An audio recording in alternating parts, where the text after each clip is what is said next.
Hello बच्चों, कैसे हो? आई होप आप सकुशल होंगे। आज फिर से नैतिक शिक्षा की कक्षा में आपका स्वागत है और आज हमारा विषय है राष्ट्रभाषा हिंदी। लेकिन बच्चों, इस चैप्टर को पढ़ने से पहले तो हमें ये कंफ्यूजन दूर करना है कि हिंदी हमारी राष्ट्रभाषा नहीं है। यहाँ शीर्षक दिया है राष्ट्रभाषा हिंदी, लेकिन राष्ट्रभाषा हिंदी अभी राष्ट्र की भाषा बनने का प्रयास कर रही है। राष्ट्रभाषा हिंदी नहीं है। तो फिर हिंदी है क्या? बच्चों, हिंदी संघ की राजभाषा है। अब आप कहोगे कि संघ क्या है? संघ यूनियन यानी एक बहुत सारे राज्यों का यूनियन है।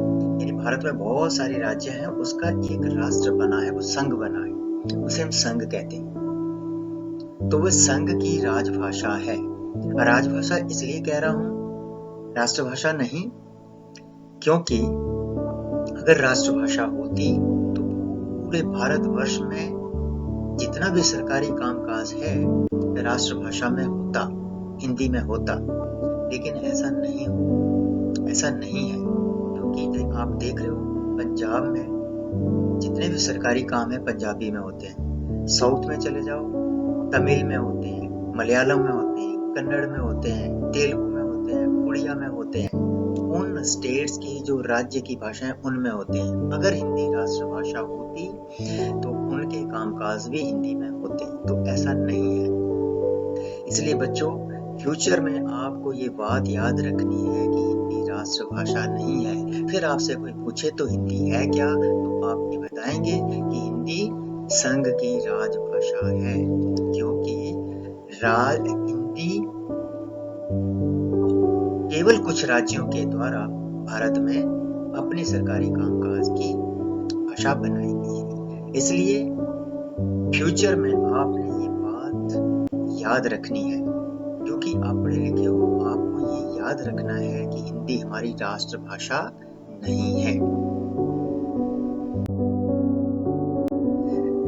चलिए बच्चों, इस चैप्टर पढ़ने से पूर्व इसके लर्निंग आउटकम्स जान लेते हैं। अर्थात इस चैप्टर का अध्ययन करने के उपरांत आप क्या क्या सीख पाएंगे। सबसे पहले आप राष्ट्रभाषा हिंदी के बारे में एक अनुच्छेद लिख पाएंगे।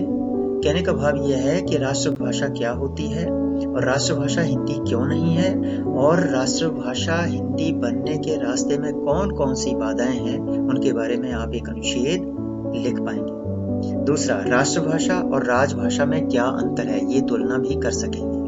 अर्थात राष्ट्रभाषा कौन सी होती है, यानी पूरे राष्ट्र की भाषा, जिसमें पूरे राष्ट्र में सरकारी कामकाज हिंदी में होता हो, जिस भाषा में होता हो, वह राष्ट्रभाषा होती है। तो वह ऐसा तो है नहीं।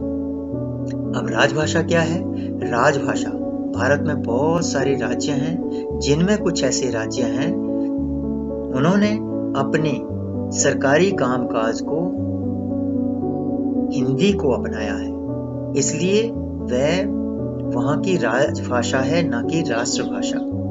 इसलिए राष्ट्रभाषा और राजभाषा में अंतर कर सकेंगे। तीसरा, संत शिरोमणि गुरु गोविंद सिंह, महात्मा गांधी और स्वामी दयानंद के हिंदी के बारे में क्या विचार थे और उन्होंने हिंदी के लिए उन्होंने क्या क्या योगदान दिया है, ये सब आप इस चैप्टर में सीख पाएंगे। चैप्टर पढ़ते हैं। किसी भी राष्ट्र के समस्त देशवासियों में सच्चा प्रेम, संगठन और एकता की भावना को भरने के लिए एक राष्ट्रभाषा का होना आवश्यक है। Yes, very important line. आपने इसको ध्यान रखना है कि अगर किसी भी देश में सच्चा प्रेम, संगठन और एकता की भावना को भरना है तो उसकी अपनी एक राष्ट्रभाषा होनी चाहिए। इस बात से कोई बुद्धिमान इनकार नहीं कर सकता। यदि किसी देश की अपनी राष्ट्रभाषा ना हो तो उनमें परस्पर प्रेम और सहयोग की भावना का होना असंभव है। अतः समूचे देश को एक सूत्र में पिरोने के लिए 14 सितंबर 1949 को यह निश्चय किया गया था कि भारत संघ की राजभाषा हिंदी और लिपि देवनागरी होगी। 14 सितंबर 1949 को याद रखना आपने कि भारत संघ की राजभाषा हिंदी होगी और उसकी लिपि देवनागरी होगी। भारत के संविधान निर्माण काल में देश के सभी नेताओं ने सर्वसम्मति से यह निर्णय लिया कि हिंदी भारत की राष्ट्रभाषा होगी, अंग्रेजी राष्ट्रभाषा नहीं हो सकती। इसके पश्चात ये प्रश्न उठ खड़ा हुआ कि हिंदी के किस रूप को राष्ट्रभाषा माना जाए, संस्कृत निष्ठ रूप को या हिंदुस्तानी रूप को। यानी दो रूप थे, संस्कृत निष्ठ और हिंदुस्तानी रूप। तो किसको राष्ट्रभाषा का रूप माना जाए? तो राज ऋषि पुरुषोत्तम दास टंडन संस्कृत निष्ठ हिंदी के पक्ष में थे और पंडित जवाहरलाल नेहरू हिंदुस्तानी के पक्ष में थे। इस पर निर्णय नहीं हो सका कि किसको माना जाए, संस्कृत निष्ठ को या हिंदुस्तानी। लेकिन बाद में फिर मतदान हुआ, हिंदी का संस्कृत निष्ठ रूप जो था वो विजयी हो गया एक मत से, यानी उसके पक्ष में मत हुआ कि इसको हम अपनी राष्ट्रभाषा का रूप मानेंगे। और ये मत गुरमुख सिंह का था, जो कि एक पंजाबी थे। हिंदी तो एक मत से जीती थी, लेकिन बाद में पराजित लोगों ने इसे इस रूप में लोगों में प्रचार कर दिया कि हिंदी तो एक मत से जीती थी, जबकि तथ्य ये है कि राष्ट्रभाषा हिंदी बने या अंग्रेजी बने, ऐसा तो कोई विवाद ही नहीं था आपस में। बाद में विवाद खड़ा कर दिया गया। राजऋषि टंडन अंग्रेजी को 15 वर्ष की छूट दिए जाने के पक्ष में नहीं थे और उन दिनों कांग्रेस पर उनकी पकड़ मजबूत भी थी। नेहरू जी अंग्रेजी को 10 वर्ष बनी रहने का हट करने लगे और टंडन जी ये बात मानने को तैयार नहीं थे। ऐसे में बालकृष्ण शर्मा, नवीन और सेठ गोविंद दास ने टंडन जी के पांव पकड़ ली और उनसे नेहरू जी की हट मानने की, अंग्रेजी की 10 साल अंग्रेजी बने रहने की हट जो जिद थी वो मान ली और कसम खाकर ये कहा कि अंग्रेजी को 15 साल के बाद छूट नहीं देंगे। और इस प्रकार अंग्रेजी को 15 साल तक छूट मिल गई।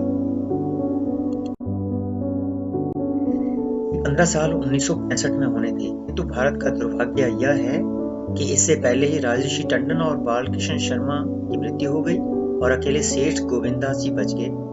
अब नेहरू जी बहुत चालाक थे, उन्होंने चालाकी से 1960 में भी और 1965 में भी अंग्रेजी को भारत में बने रहने का विधेयक संसद में पास करवा लिया। सारे कांग्रेसी सदस्यों को इसके पक्ष में मतदान करने को कहा। केवल सेठ गोविंददास जी अकेले बच गए, उन्होंने इसका डटकर विरोध किया, किंतु नेहरू जी अपनी बात मनवाने में सफल हो गए और अंग्रेजी 1965 के बाद भी भारत में बनी रह गई।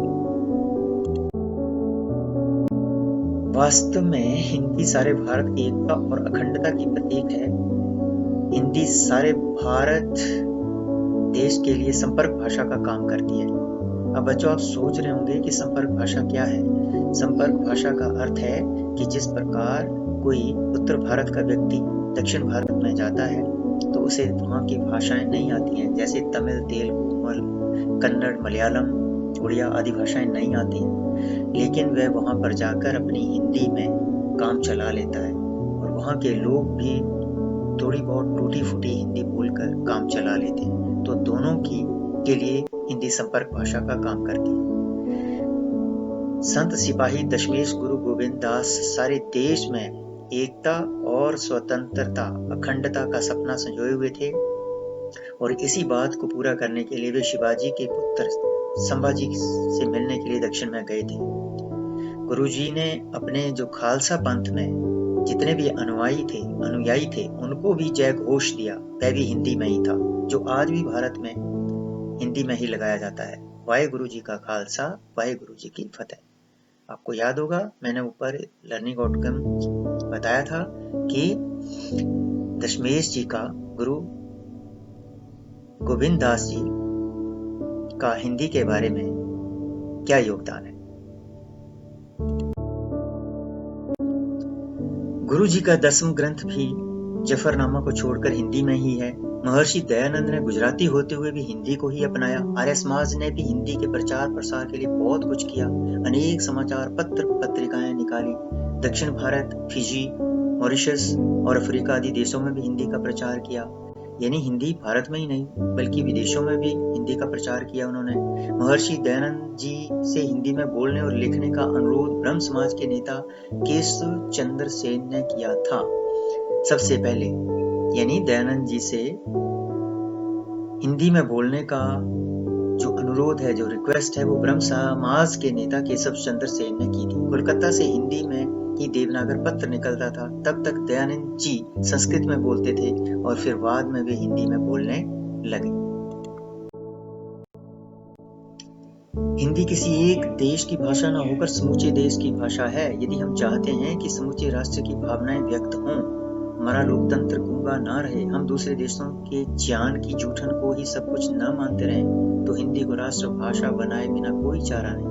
हमें भारत की अन्य भावनाओं को भी सम्मान देना होगा। अंग्रेजी हटाओ, स्वदेशी भाषा अपनाओ, ये भावना जन जन के हृदय में उत्पन्न करनी होगी। डॉक्टर जाकिर हुसैन के शब्दों में राष्ट्रीय एकता का माध्यम हिंदी है। यानी उन्होंने भी यही कहा था कि अगर भारत को एकता के सूत्र में पिरोना है तो हिंदी को ही पूरे राष्ट्र की भाषा बनाना होगा। देश के आजाद होने पर BBC रेडियो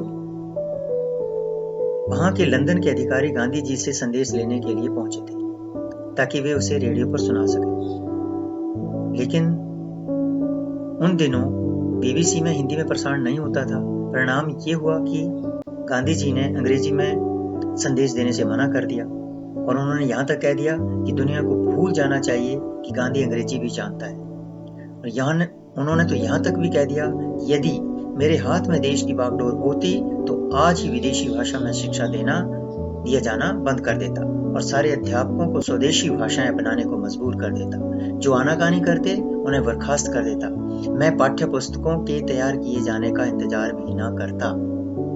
ये गांधी जी के हिंदी के बारे में विचार थे।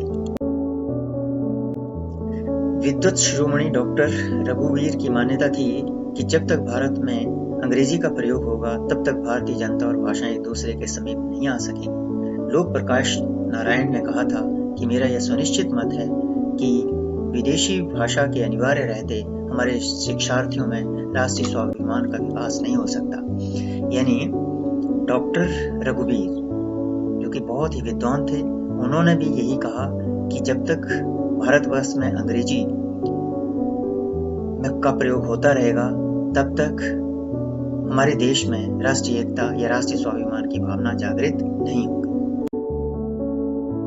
प्रसिद्ध समाजवादी नेता डॉक्टर राम मनोहर लोहिया ने तो यहाँ तक कह दिया था कि मैं चाहता हूँ कि हिंदुस्तान के साधारण लोग अपने अंग्रेजी के ज्ञान पर लजाएं नहीं बल्कि घमंड करें। इस सामंती भाषा को उन्हीं के लिए छोड़ दें जिनके माँ बाप शरीर से तो नहीं आत्मा से तो अंग्रेज रहे हो।